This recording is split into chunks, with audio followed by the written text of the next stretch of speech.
de rendre un culte de louange, d'adoration à Dieu. Et je pense que ce qui est important pour chacun de nous, c'est que chacun se tienne devant Dieu et soit visité par Dieu pendant ce culte de louange. C'est chacun pour soi, et tous ensemble, mais chacun pour soi, que nous rendons ce culte de louange et d'adoration à Dieu. Alors, nous sommes là, nous sommes devant la face de Dieu. Bientôt nous serons devant lui, par la vue. Mais dès ici-bas, nous avons commencé un culte d'adoration. Et même pendant la prédication de sa parole, c'est encore un culte rendu à Dieu, que nous sommes en train de rendre à Dieu. Et ce matin, avec vous, rendons ensemble ce culte à Dieu. Et je veux lire cette lecture pour ceux qui ont la Bible, la parole du Seigneur. Ici, nous sommes entre enfants de Dieu. Et je voudrais faire cette lecture dans le livre de Ruth. Livre de Ruth, au premier chapitre de Ruth. J'aimerais faire cette lecture que les enfants de Dieu connaissent bien. Et ce matin, dans la prière, je cherchais la face de Dieu.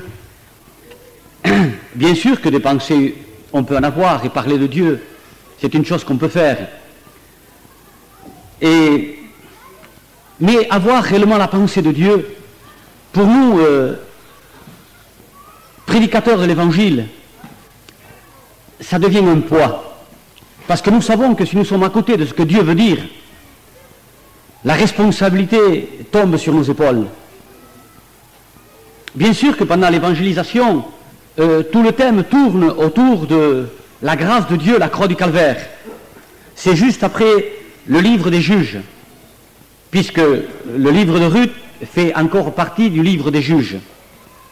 Il s'appelle le livre de Ruth, mais en vérité, c'est la continuation, puisque c'était la même époque que les juges. Donc, après les juges, et juste avant Samuel, ça se trouve entre les juges et Samuel.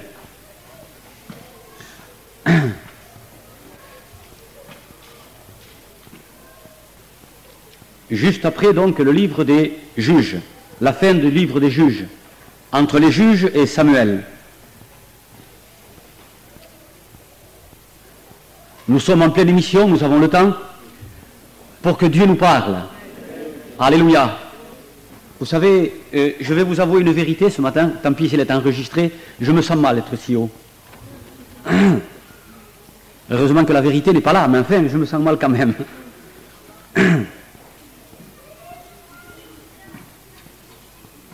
Donc, Ruth, chapitre 1 et verset 1. Nous lisons, mais avant, faisons la lecture des dernières lignes, qui est le verset 25, les dernières lignes des juges, puisque c'est presque à la même page. Donc, nous faisons cette lecture dans la fin tout à fait, les dernières lignes, les 2 ou 3 dernières lignes du livre des juges, qui dit « En ce temps-là, il n'y avait point de roi en Israël, chacun faisait ce qui lui semblait bon. » Et nous lisons dans le livre de Ruth, au chapitre 1 et au verset 1, « Du temps des juges, il y eut une famine dans le pays. Un homme de Bethléem de Juda partit avec sa femme et ses 2 fils pour faire un séjour dans le pays de Moab. Le nom de cet homme était Elimelech, celui de sa femme Naomi. Et ses 2 fils s'appelaient Machlon et Kiljon. Ils étaient Éphrasiens de Bethléem de Juda. Arrivés au pays de Moab, ils y fixèrent leur demeure. Elimelech, mari de Naomi, mourut, et elle resta avec ses 2 fils. Ils prirent des femmes moabites, dont l'une s'appelait Orpa et l'autre Ruth. Ils habitèrent là environ 10 ans. Malchon et Kiljon moururent aussi tous les 2. Et Naomi resta privée de ses 2 fils et de son mari. Nous allons prier le Seigneur ensemble. Et nous voulons lui dire, Seigneur, je veux que tu me parles à moi personnellement. Parce que je veux te rendre ce culte. Je veux, Seigneur, que tu me parles. Seigneur, parle-moi à moi. Que m'importe celui qui parle. Ce qui m'importe, c'est que toi, tu me conseilles. C'est que tu me parles. Allons, prions le Seigneur ensemble. Seigneur, nous sommes là devant toi. Nous sommes en train de te rendre ce culte de louange et d'adoration.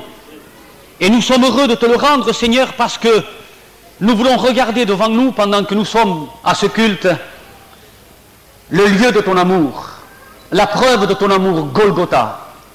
Nous voulons avoir les yeux fixés sur Golgotha, où notre bien-aimé Sauveur s'est fait déchiqueter pour que nous ayons la vie. Seigneur, nous te prions que tu te glorifies. Donne-nous un cœur réceptif, afin que nous laissions tomber à terre aucune de tes paroles qui apporte la vie.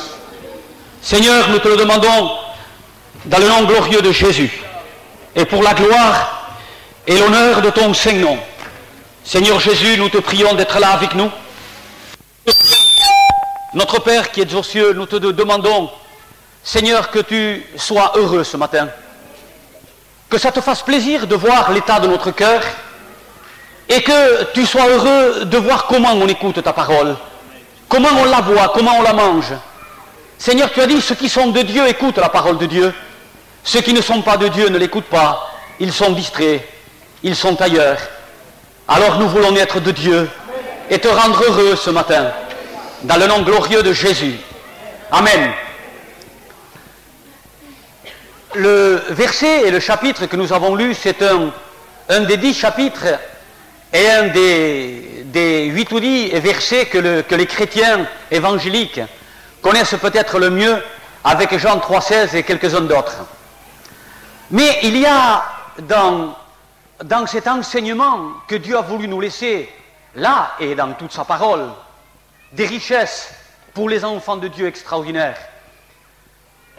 Nous savons particulièrement que Dieu, notre Père, comme dit l'apôtre Jean, et il est notre Père, et nous sommes enfants de Dieu, que Dieu, notre Père, et je répéterai que Dieu, notre Père, son but est que ses fils et ses filles aient toujours les yeux ouverts sur le monde spirituel. Sur ce qui se passe dans le monde des esprits. Car nous sommes esprits.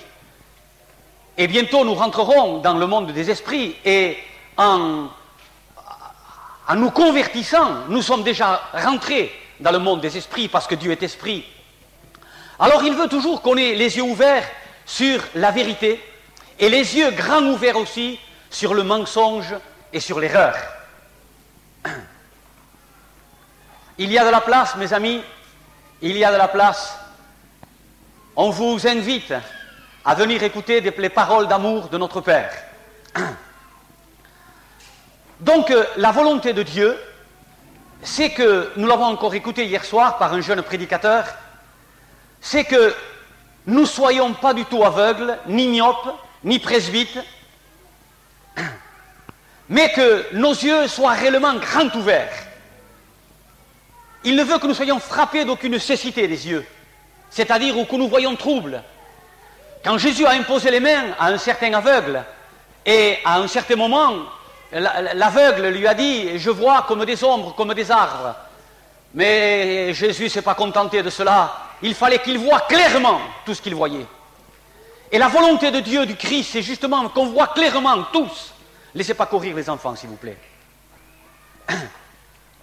La volonté de notre Père, c'est celle-ci, afin que nous lui rendions un culte vraiment de louange et d'adoration. Parce que si nos yeux ne sont pas grands ouverts sur les choses de Dieu et les ruses du diable, nous ne pourrons pas lui rendre un culte de louange et d'adoration comme Dieu veut. Et c'est pour cela que l'apôtre Saint Paul, l'apôtre Paul, nous a dit que Dieu nous donnait de prendre toutes les armes de Dieu, les 7 armes de Dieu, le bouclier de la foi, l'épée de l'esprit, le casque du salut, ces choses-là, afin de résister justement contre les ruses du diable, afin de voir clair.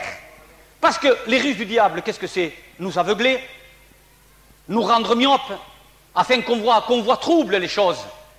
Et dans les derniers temps, justement, c'est un temps de trouble. où le diable ne veut pas que les hommes, ou plutôt les enfants de Dieu, reconnaissent la gauche de la droite. Il ne veut pas qu'on distingue si quelqu'un a les yeux bleus. Vous voyez, j'ai mon âge, je ne distingue pas bien si quelqu'un, ici, au 5 ou 6e rang, s'il a déjà les yeux bleus ou noirs. Je ne distingue plus. Mes amis, je ne distingue plus. Et voilà spirituellement la volonté du diable, c'est qu'on ne distingue plus les couleurs spirituelles. Un passage extraordinaire que nous venons de lire ici. En ce temps-là, il n'y avait point de roi en Israël, et chacun faisait ce qui lui semblait bon. En somme, que veut dire cela? En un mot, chacun était son propre Dieu. Et voilà la grande ruse du diable. Et j'étais là ce matin en train de chercher la face de Dieu, car c'est une charge pour nous, prédicateurs de l'Évangile, d'apporter l'exhortation le matin. Que veut dire Dieu à Cannes? Que veut dire Dieu à Francis? Est-ce que je le sais, moi? Non, je ne suis qu'un homme. Que veut dire Dieu à Johnny? Je ne sais pas. Alors il faut que je sache. Sinon, cette responsabilité va me tomber dessus. On peut, les prédicateurs, se chercher des bons messages. Il y a des livres spéciaux pour ça. Mais la pensée de Dieu pour ce frère, moi, je ne la connais pas. La pensée de Dieu pour cette sœur, je ne la connais pas. C'est à Dieu à nous parler. On a besoin d'être visité par Dieu. Et que Dieu me parle, j'en ai besoin. Alors, surtout pendant un culte le dimanche matin, et j'étais là, je dis, Seigneur, quelle est ta pensée, Seigneur? Et ensuite, je suis venu ici, il était près d'11 heures, juste quand une prophétie s'est levée. Et j'ai entendu la prophétie d'une sœur, un parler en langue d'une sœur et l'interprétation de l'autre sœur. Et j'ai eu des frissons. Oh non pas comme j'avais autrefois. J'ai eu des frissons. J'ai dit, Seigneur, merci. Parce que c'est exactement la pensée de Dieu que Dieu m'a donnée. Confirmée par ce parler en langue et cette prophétie. Mes amis, le péché le plus noir, le plus horrible, le plus terrible, la révolte la plus insultante, contactée contre la majesté de Dieu, c'est celle-ci. En ce temps-là, il n'y avait point de roi en Israël et chacun faisait ce qui lui semblait bon. C'est le péché, le premier péché, la création par Satan, par Lucifer du premier péché le plus horrible. Il se proclamait Dieu. Voilà quelle a été la première insulte contactée contre la majesté toute puissante divine. Il se proclamait Dieu. Il voulait monter aussi haut que Dieu. Il voulait faire ce qui lui semblait bon. On pourrait ajouter ce verset à ce passage diabolique. On pourrait ajouter ce verset que Satan n'avait point de roi ou ne reconnaissait point de roi en ce temps-là. Il voulait se proclamer roi. Et ça a été cela, sa précipitation. Ça a été cela, le premier péché horrible. Et tout naturellement, comme cela a été le premier péché, comme cela a été la plus grande de toutes les révoltes qui existaient dans l'univers, et comme il était lui-même une créature de Dieu, très logiquement, et c'est ce qu'il ne veut pas qu'on sache, et très certainement, et très naturellement, il veut que toutes les autres créatures de Dieu soient envahies par cette même pensée que chacun nous soyons Dieu. Sitôt qu'Israël, et ça le diable ne veut pas qu'on le sache, il veut nous mettre en garde contre l'adultère, il veut nous mettre en garde contre le mensonge, il veut nous mettre en garde contre l'hypocrisie, ou plutôt nous laisser mettre en garde, mais nous aveugler totalement, car là il a triomphé en se proclamant Dieu nous-mêmes, et c'est ce qu'il veut. Et en nous proclamant Dieu nous-mêmes, c'est à lui que nous servons. C'est lui qui veut se faire servir. Et c'est ce vomissement, je l'appellerai, qu'il veut, cette haine qu'il a des enfants de Dieu, des créatures de Dieu, car il en était une lui aussi, qu'il veut vomir sur tout le peuple de Dieu, le rendre aveugle et que chacun de nous, nous soyons rois. Et en Israël, il a réussi. En ce temps-là, il n'y avait point de roi en Israël et chacun faisait ce qui lui semblait bon. Voilà, c'est ça être Dieu.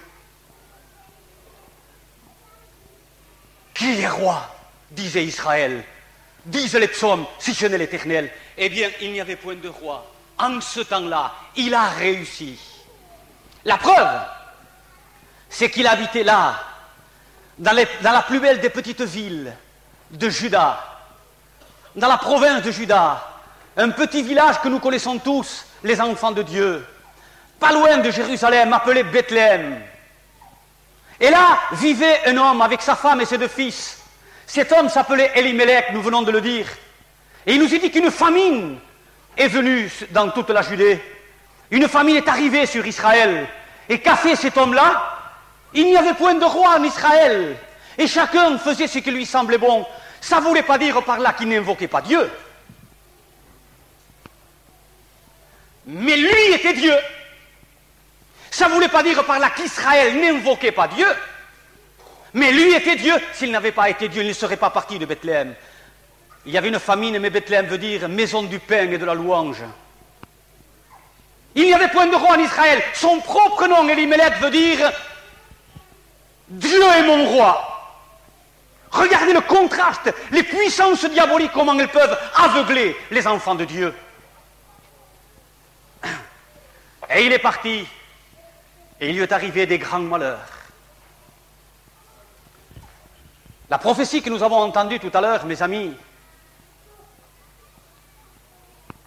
c'était écouter la parole de Dieu, mais dans un but, sortez l'abomination, les idoles de votre cœur. Vous avez entendu comme moi?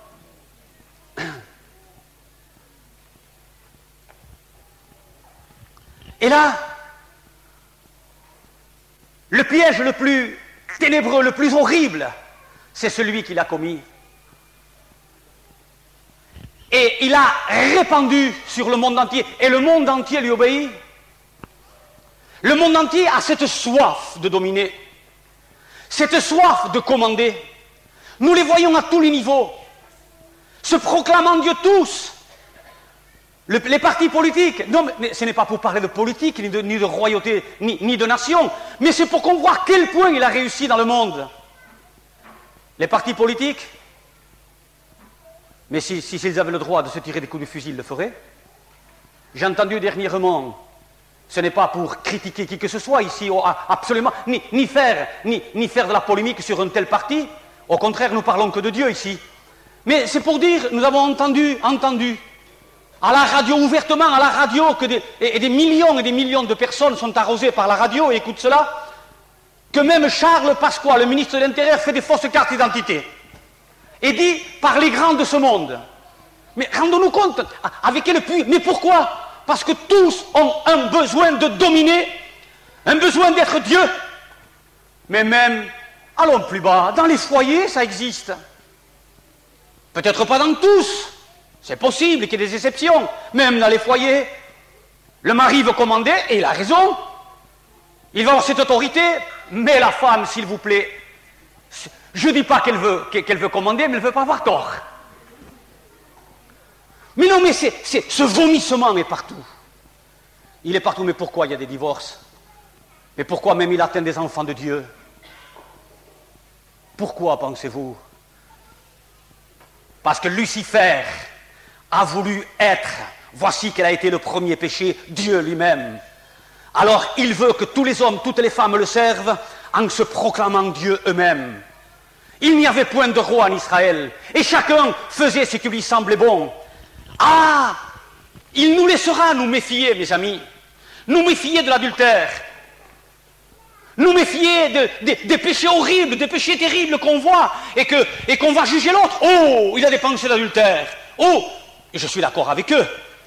Mais si le moi domine ici, ils ne sont pas horrifiés quand c'est le péché satanique.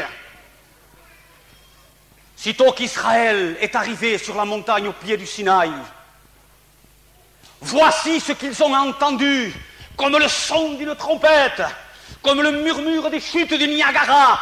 Tu n'auras pas d'autre Dieu devant ma face. Vous avez entendu la prophétie? Car je suis un Dieu jaloux. Vous l'avez entendu? C'est pour cela, je dis Seigneur, gloire à toi. Attention Israël, dit Josué, choisissez qui vous voulez servir, mais si c'est l'Éternel, c'est un Dieu saint et jaloux.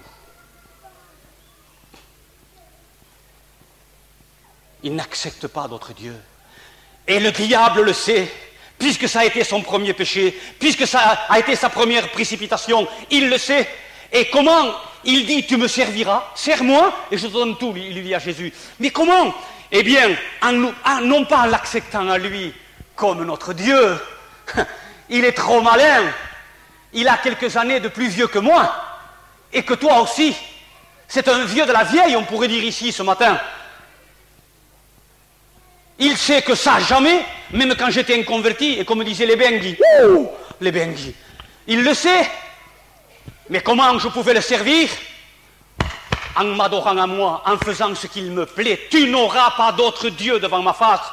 C'est pour cela qu'il y a des conflits dans tous les niveaux. Un homme politique qui vient de mourir du nom d'Edgar Faure. Ça a été un grand des grands, un sage des sages selon l'humanité de ce monde. Avant de mourir, il a dit ces mots-là, il a écrit des livres, il a écrit des romans, il a écrit de tout. Il a dit cet homme politique qui a été à tous les niveaux, au plus haut échelon, sauf président de la République, il a dit ces mots-là, qui voulaient dire la même chose qu'on dit ce matin, et pourtant il était aveugle sur les choses spirituelles. Il a dit, avoir toujours raison, c'est un très grand défaut.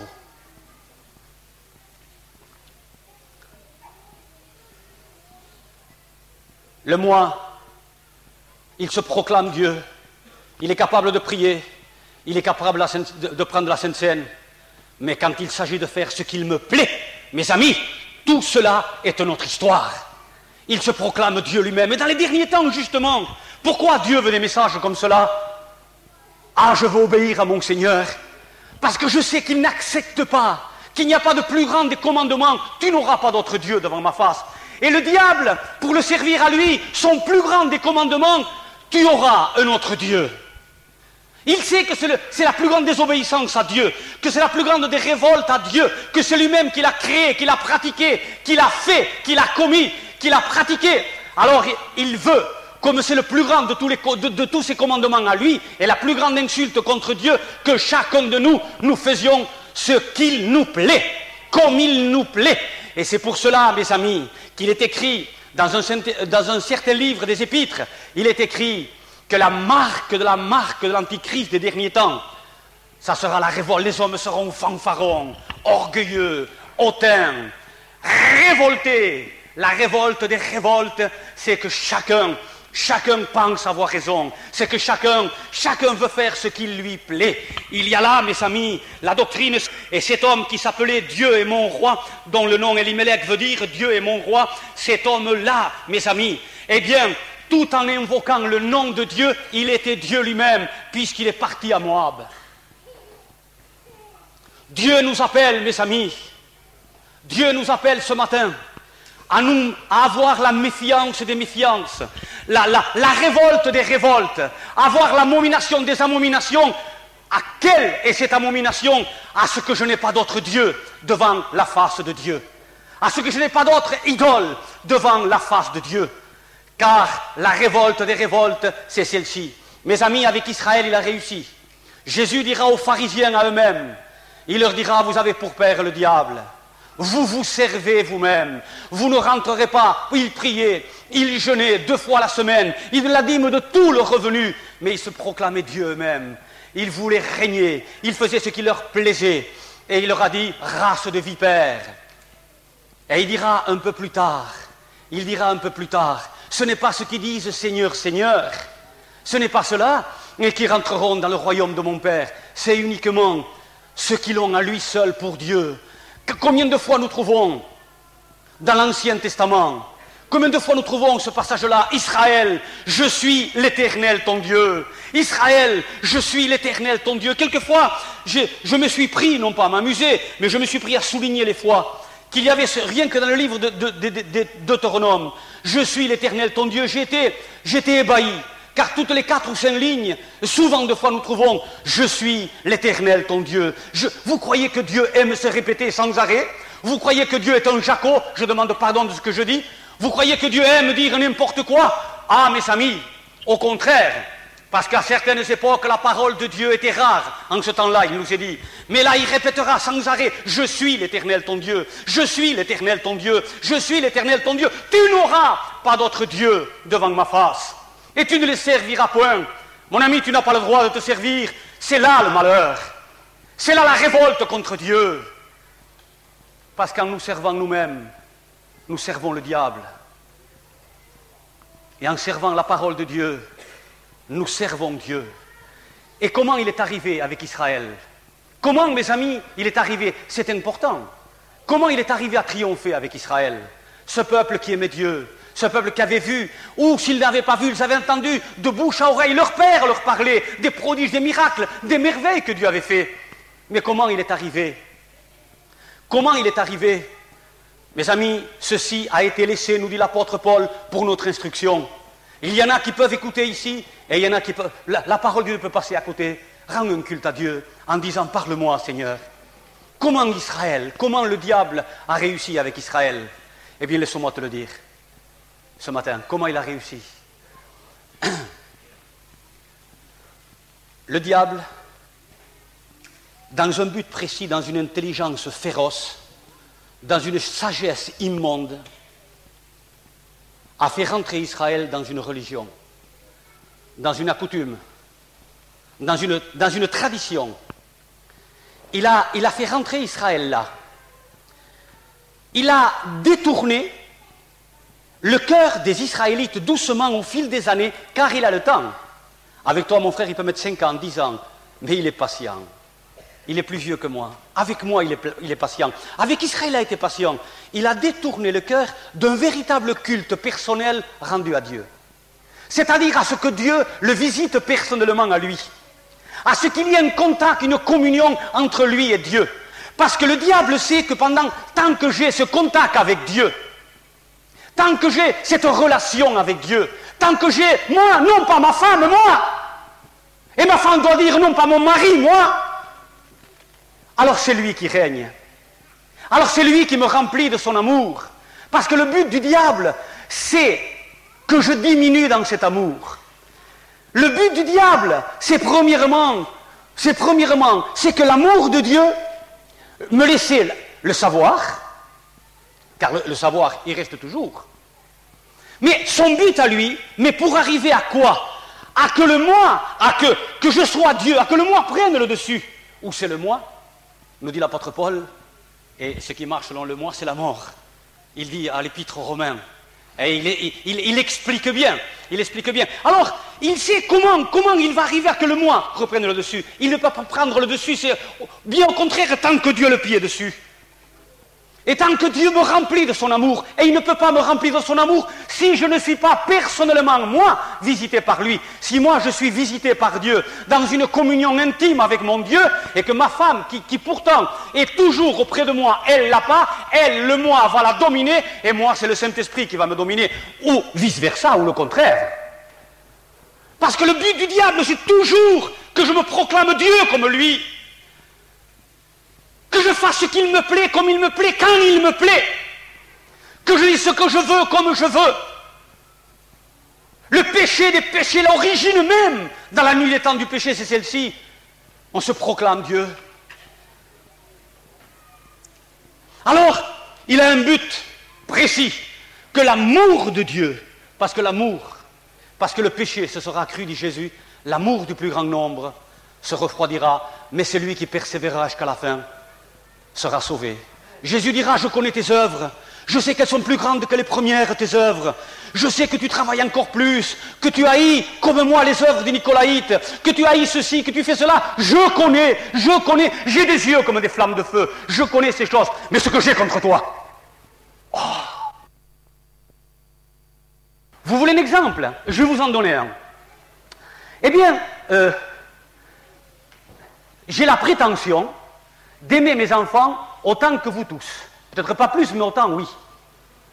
Et quand ils étaient enfants, petits, et qu'ils couchaient encore dans ma caravane, je savais s'ils avaient même 38 de fièvre à leur respiration. Quelle sensibilité! Quand ils respiraient, s'ils respiraient un peu vite, par saccade, hé, despertate, chiquetta, réveille-toi, je disais. Réveille-toi, le petit a de la fièvre. Tu crois? Il a de la fièvre. Et il avait de la fièvre. Quelle sensibilité! Quand on aime Dieu, on est sensible. Sensible à la voix de l'Esprit, sensible à son amour, alléluia, sensible aux choses que Dieu a horreur, sensible aux choses que Dieu aime. Alors parce qu'on est rempli de lui, alléluia, c'est ce contact, cet amour, on doit être sans cesse visité par Dieu. Ne te contente pas d'être visité par Dieu dans un culte. Tu es tombé dans les rues du diable, mon ami. Ne te contente pas d'aller écouter le plus grand des prédicateurs de la terre. Tu es tombé dans les rues. Attention, je ne dis pas qu'il ne faut pas le faire, mais si tu te contentes de cela, tu es tombé dans les ruses du diable, qu'il veut que tu sois Dieu toi-même, car qui que tu sois, pour petit que tu te prennes, si le Saint-Esprit ne remplit pas ta vie, tu es Dieu. Parce que le moi, il est très puissant. Et le diable le sait. Il a une puissance. Une puissance. Dieu peut rendre le diable soumis à lui, et il l'est. Mais le moi, il ne se couche pas. Le down, c'est les chasseurs. Vous ne connaissez pas ça, vous. Aux chiens, quand j'allais chasser, je leur disais down, il fallait qu'ils s'arrêtent. Il fallait qu'ils s'arrêtent net, pour que je puisse chasser le gibier. Mais le down, le moi, il ne le connaît pas, même s'il vient de Dieu. Il est toujours là. C'est une bête féroce. Et le diable le sait. Et il le sait que c'est le Dieu le plus horrible devant sa face. Parce que ceux qui servent Satan ouvertement, ils l'ont choisi ouvertement, ils font des messes noires, ils font de la magie, ils lui disent que c'est leur Dieu. Ça c'est tout autre chose, mes amis. Mais comme il est une créature de Dieu lui-même, et qu'il est tombé dans cet horrible péché, il veut que toutes les créatures de Dieu passent par là pour le servir. Ça suffit, Satan, Dieu seul tu serviras. Lui, le Christ, ça suffit, c'est suffisant. Enfants de Dieu, peuple bien-aimé de Dieu, nous vivons une époque extraordinaire, un temps que les prophètes, comme Jérémie, comme Ésaïe, comme Daniel auraient voulu vivre, un temps où les apôtres auraient voulu visiter, mais il nous est dit qu'ils l'ont regardé de loin. Ils ont poussé leur investigation, nous dit la parole de Dieu, mais ils l'ont vu que comme de loin. Ils voudraient le vivre, ils auraient voulu le vivre. Nous le vivons, nous. Mais quel danger, mes amis, si nous n'avons pas nous-mêmes un contact, une relation permanente avec Dieu, si nous proclamons chrétiens, ça ne veut plus rien dire aujourd'hui. Je suis baptisé. Ça ne veut plus rien dire du tout. Ça peut être un ticket pour l'enfer. Ça ne veut plus rien dire du tout. Dis-moi, j'ai part avec Dieu. Je suis visité par Dieu, j'ai contact avec Dieu, j'ai relation avec Dieu, j'ai communion avec Dieu, j'ai intimité avec Dieu.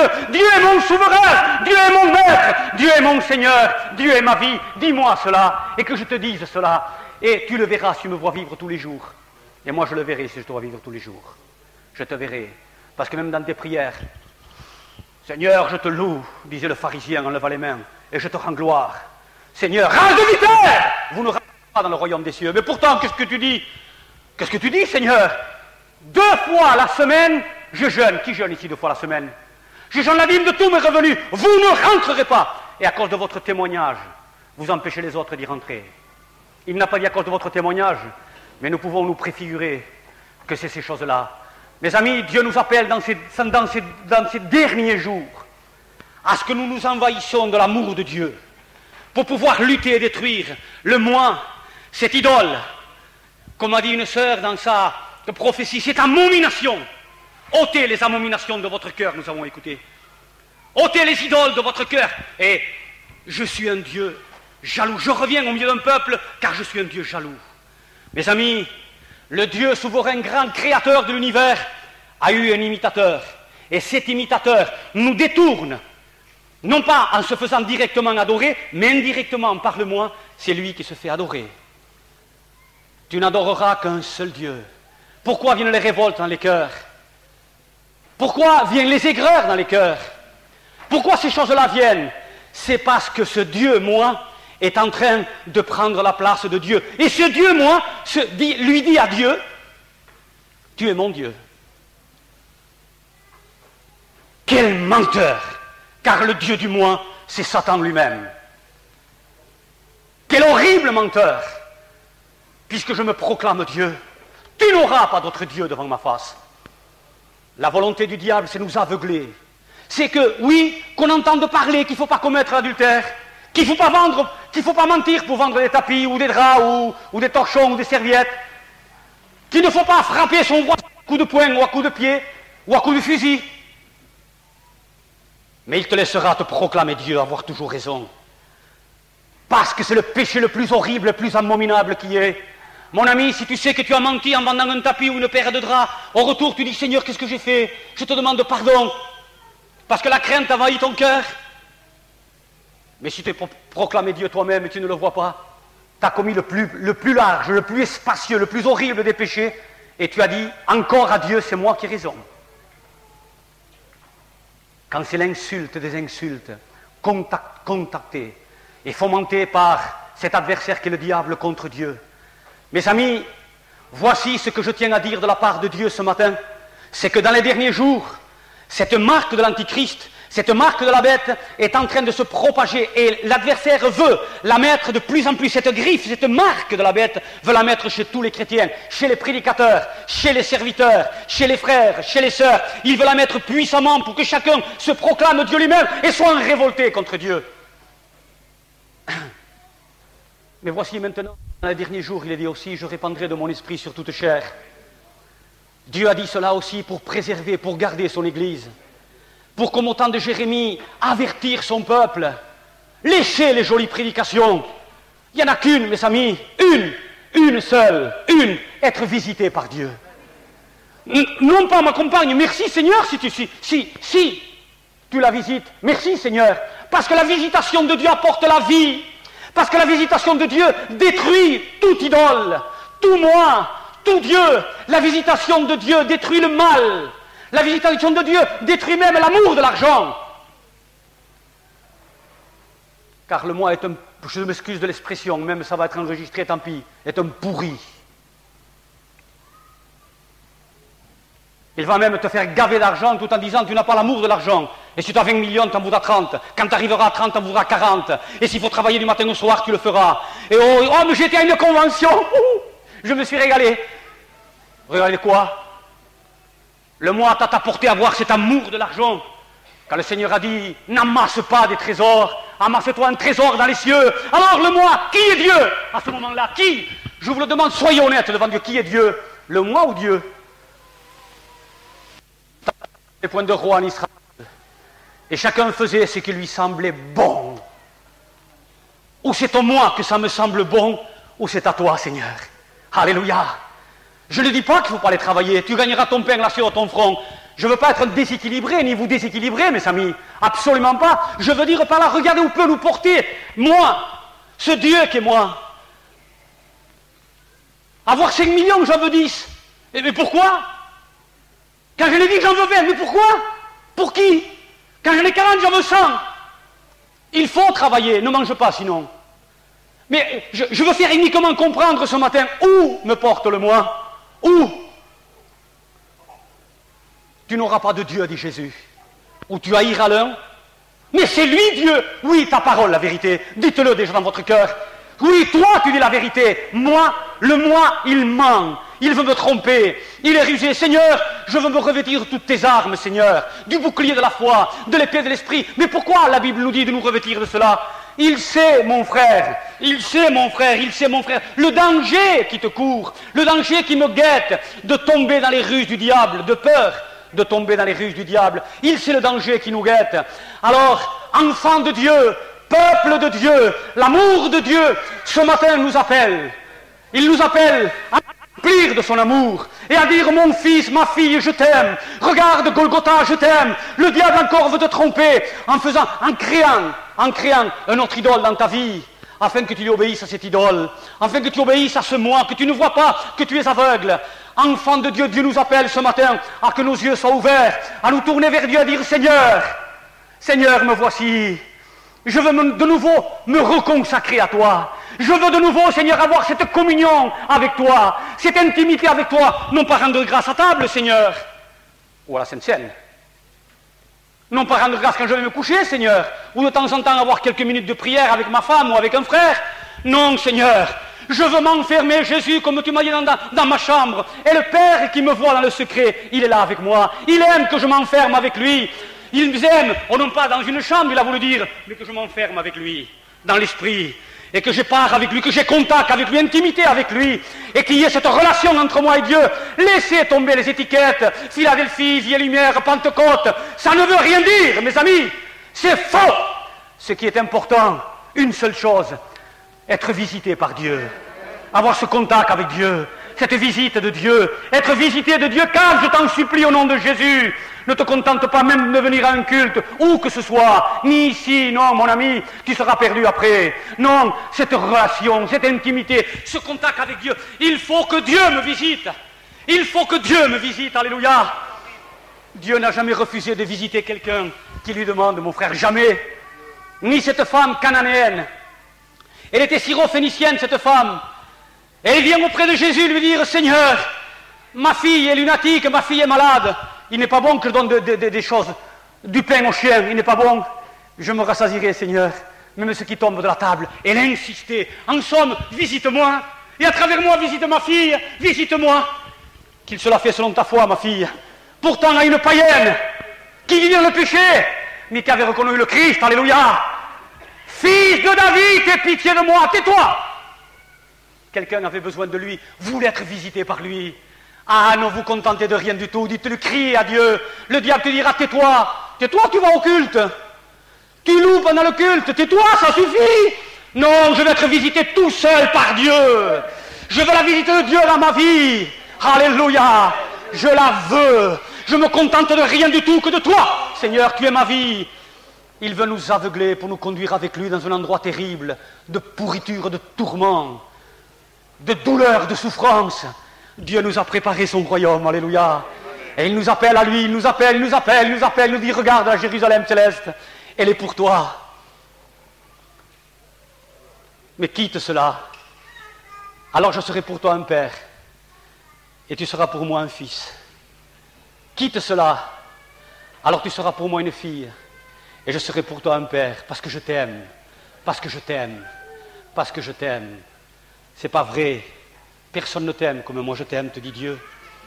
Tourne-toi vers moi, et pars avec moi, et communion avec moi, et contact avec moi. Tu peux être le meilleur chrétien, mon ami, mais si tu ne désires pas de tout ton cœur que ce moi soit détruit, que cette idole soit saccagée, que cette idole soit piétinée, que cette idole soit consumée par le feu de Dieu, par le Saint-Esprit. C'est pour cela, je dis bien piétiner, je dis bien anéantir. C'est pour cela que les mots de l'apôtre Paul dira « faites mourir ».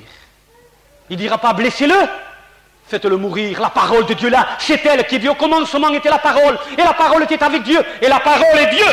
Amen. Oui, Seigneur, je fais mourir par ta parole, je fais mourir par ton esprit, je reconnais qu'il y a du moi, je reconnais, Seigneur, et je viens devant ta face m'humilier. Sortez ces abominations de vos cœurs, nous avons entendu, pour confirmer sa parole. Écoutez, écoutez la voix de ma parole. Ce matin, nous avons entendu, je ne sais même pas qui c'est, ça vient de par là. Écoutez, oui, Seigneur, c'est ta parole, Seigneur. Mon Dieu, nous vivons un temps terrible.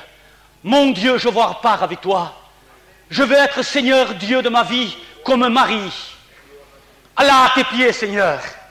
Là à tes pieds. Et qu'est-ce que tu lui as dit à Marthe? Marthe, tu t'agites. Qu'est-ce que tu as dit à Marie? Elle a choisi la bonne part. Jésus savait pourquoi il disait ça, qui ne lui sera jamais ôté. Enfant de Dieu, Dieu t'appelle à une nouvelle consécration ce matin. Et nous terminons par ce passage de Jérémie 2. Quand Israël, quand tu étais fiancé à moi, Israël, quand tu me suivais dans une terre inculte, dans le désert, tu étais consacré à moi. Israël, du temps de jeunesse, Jésus a dit la même chose à l'Apocalypse. ton premier amour. Tes œuvres sont grandes, mais tu n'as plus ton premier amour. Tu fais les œuvres parce qu'il faut les faire comme un fonctionnaire. Tu pries comme un fonctionnaire parce qu'il faut le faire. Tu prends la Sainte Seine comme un fonctionnaire. Il y en a même qui font ça. Comme un fonctionnaire.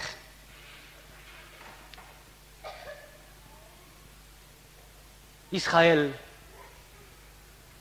du temps de ta jeunesse, quand tu étais fiancé à moi, du temps de ton amour, je me souviens de ton amour.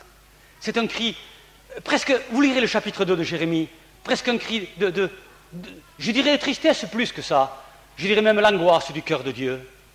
Alors il dit, je me souviens de ton amour, tu me suivais dans une terre pourtant inculte, c'est-à-dire où il n'y avait rien, c'était un désert, mais tu étais consacré à moi. Tu étais consacré à moi. Alors il dira, ce que nous avons lu ici, Elimelech a quitté la maison du pain et de louange. Il s'appelait l'Éternel est mon roi. Il est parti. Il est mort avec ses 2 fils. Le malheur a touché cette femme. Mais à Israël, il lui dit, au chapitre 2 de Jérémie, Israël, je me souviens du temps de ta jeunesse, de ton amour. Tu me suivais dans une terre inculte, tu étais fiancé à moi, Israël. Regardez les mots que Dieu le Père emploie. Israël, tu étais consacré à moi. Regarde la différence avec la mort de ses 2 fils, son mari. Et quiconque en mangeait se rendait coupable d'Israël et le malheur fondait sur eux. Israël est comparé à une vigne. Alors il dit, quiconque touchait Israël, parce que tu m'étais consacré, parce que tu m'aimais. Du temps des pharisiens, il n'y avait plus cet amour, il n'y avait que le savoir. Et on en est tous bourrés de ce savoir. Quiconque en mangeait se rendait coupable et le malheur fondait sur eux. Quelle différence! Fondait sur ceux qui touchaient Israël, sur ceux qui vont te toucher, sur ceux qui veulent te faire du mal.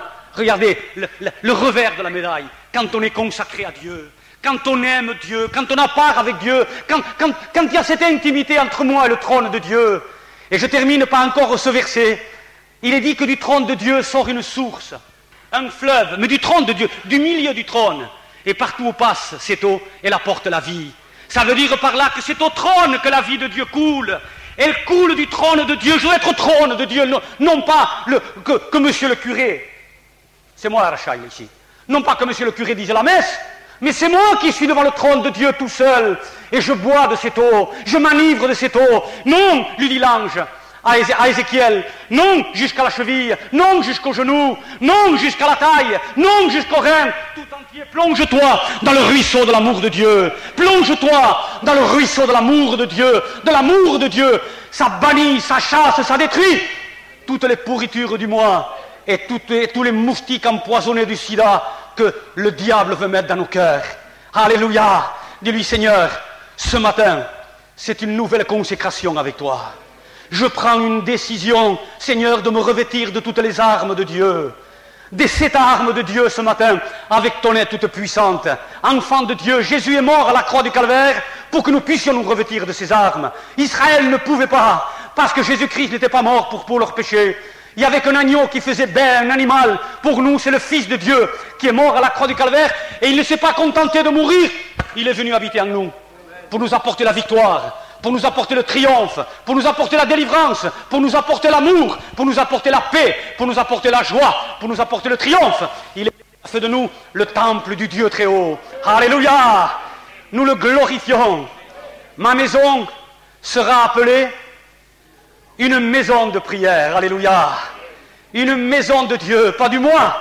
La maison de l'Éternel sera appelée une maison de prière. Que son nom soit glorifié.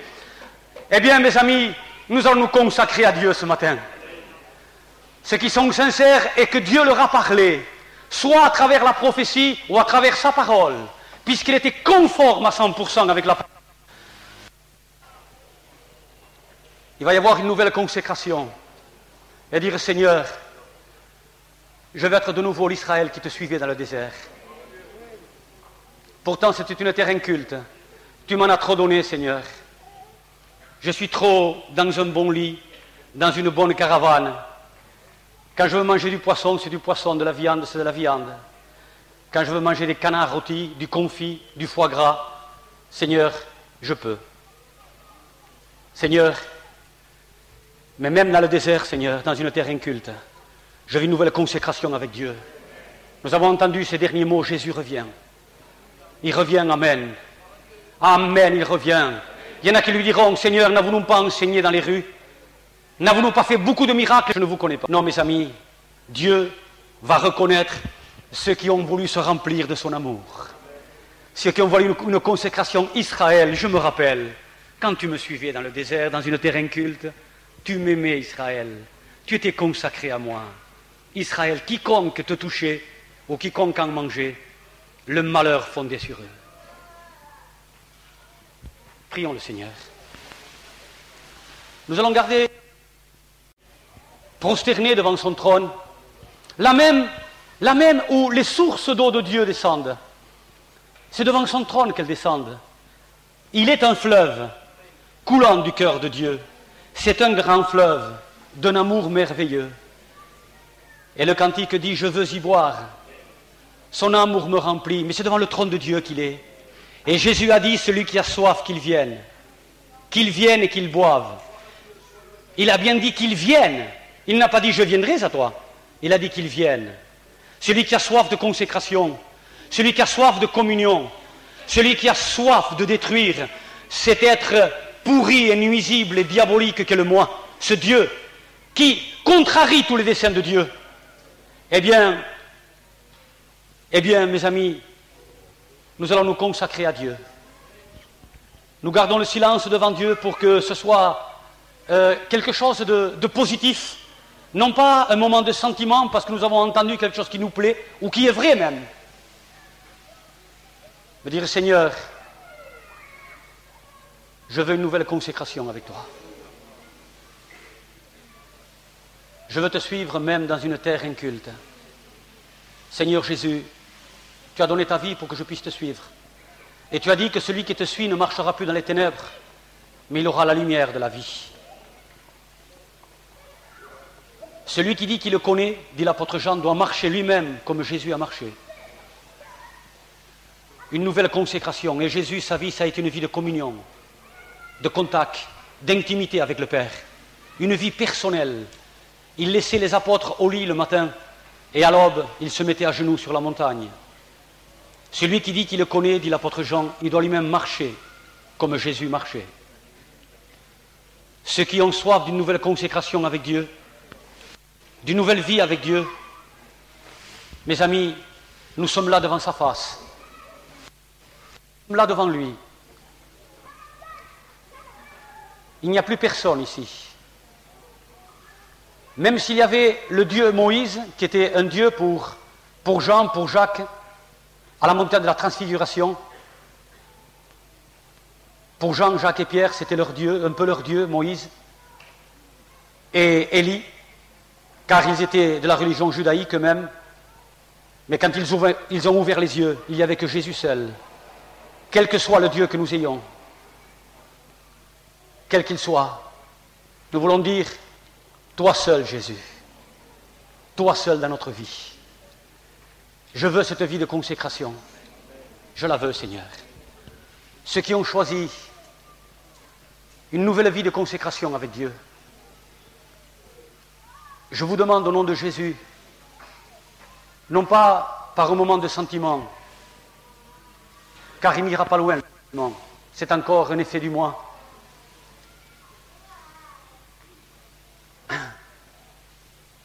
Ceux qui veulent sortir toute abomination de leur cœur et dire, Seigneur, je veux une nouvelle consécration avec Dieu, je veux me remplir de l'amour de Dieu, et bien avec moi, dans une décision, devant le trône de Dieu, devant la source du trône de Dieu, ils se lèveront avec moi de leur chaise. Ceux qui désirent cette nouvelle consécration avec Dieu,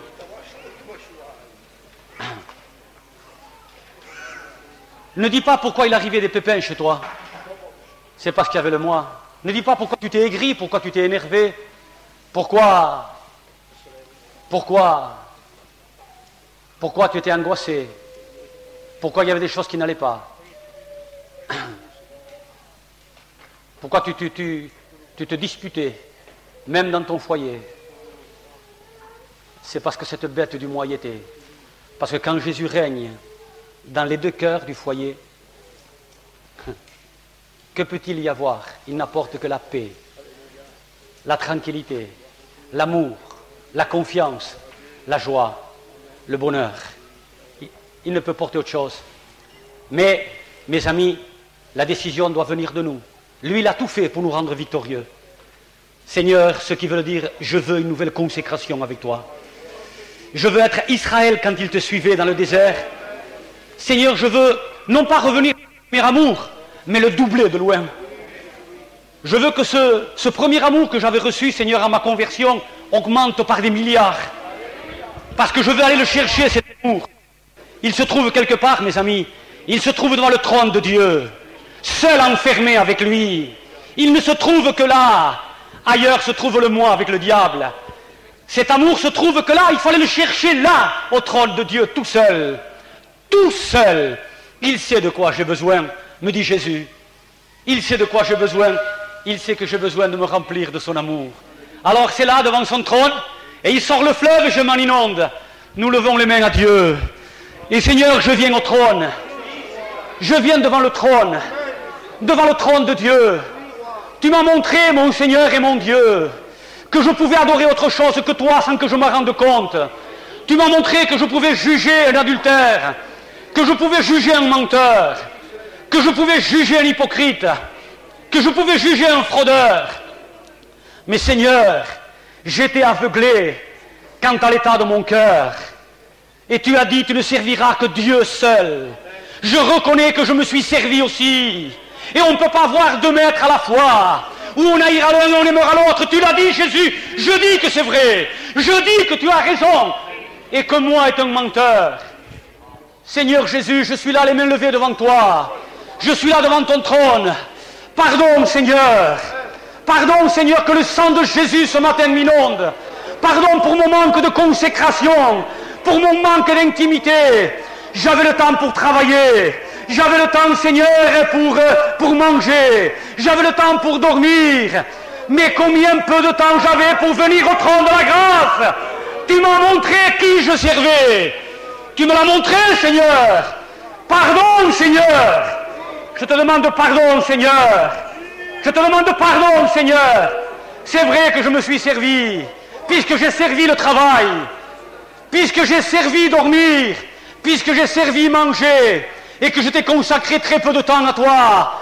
Oh Dieu, tu m'as montré ce matin par ton esprit. Pardon, Seigneur, que le sang de Jésus me purifie encore. Je veux te dire devant ton trône, remplis-moi de ton amour. Remplis-moi de ton amour. Remplis-moi de ton amour. Je veux te suivre, même dans le désert, même dans une terre inculte, même si à la famine. Ah oui, Elimelech, il n'a pas compris la famine qu'il avait. C'est pas de pain qu'il manquait, c'est de toi. Voilà la famine qu'il avait dans son cœur. Ah Seigneur, quel malheur il est arrivé.